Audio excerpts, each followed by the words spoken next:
तो हमारे gold studio channel को सब्सक्राइब जरूर करें एवं बेल आइकन दबाना ना भूलें।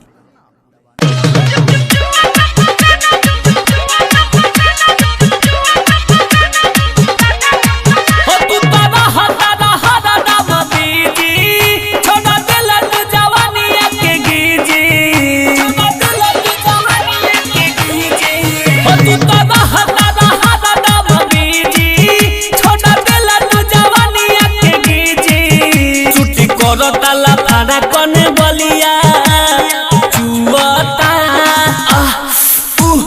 टॉप टॉप टॉप चुवता पसेना बनी राजा उठा लिया ए आगे चुवता पसेना बनी राजा उठा लिया।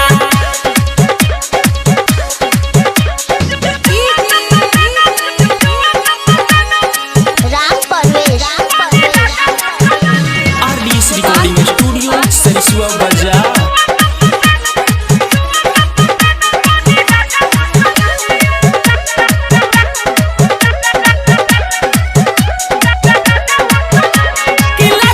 जवानिया में पिया हमरा घुनावा कबो ना बजवल तू लभवाला धुनावा कैसे बर्दाश्त करी हो लागता जवानिया में पिया हमरा घुनावा कबो ना बजवल तू लभवाला धुन हो लागे लोडा से फटल जाता चोलिया जुवता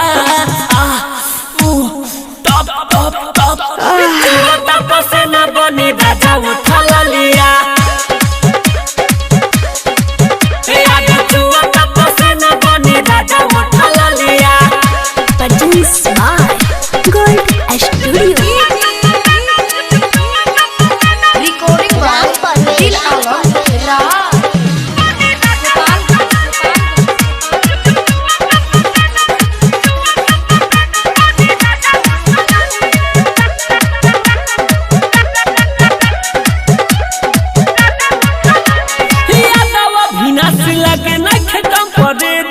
पियाऊ विशाल के ठीक नखने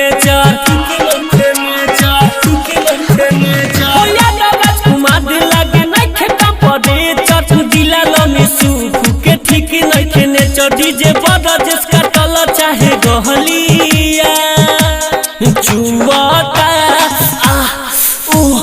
टॉप टॉप टॉप जुवता पसेना बनी राजा उठा लिया